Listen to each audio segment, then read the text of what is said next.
Welcome to this Brand Bite Size, brought to you by Brand Financial Training. In this video, we're going to look at Business Asset Disposal Relief. Business Asset Disposal Relief, or BADR, can lead to a reduction in the amount of CGT payable on a disposal of all or part of a business. It's available on the first £1 million of eligible lifetime gains made by an individual.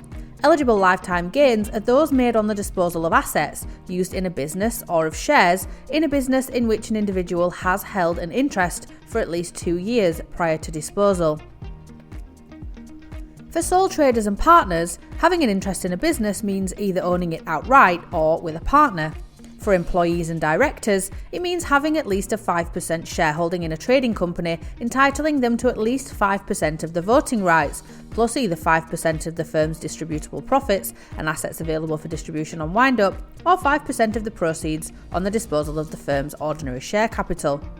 There are a few caveats, though, that you should be aware of. Relief is available where business assets are transferred to a related close company, with the exception of the value of any goodwill.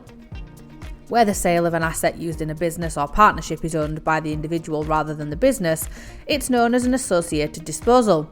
Providing rent is not charged by the individual, full relief is available if the asset is disposed of at the same time as the company. If a company has more than 20% of its assets held in non-trading activities, for example investments, it's unlikely to qualify for BADR.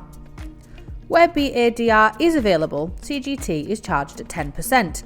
From a tax planning perspective, where an individual has gains that qualify for BADR and gains that do not, any losses in the annual exempt amount should be offset against the latter if they are chargeable at the higher rates of 18%, 20% or 28%. Thanks very much for watching. We'll see you next time.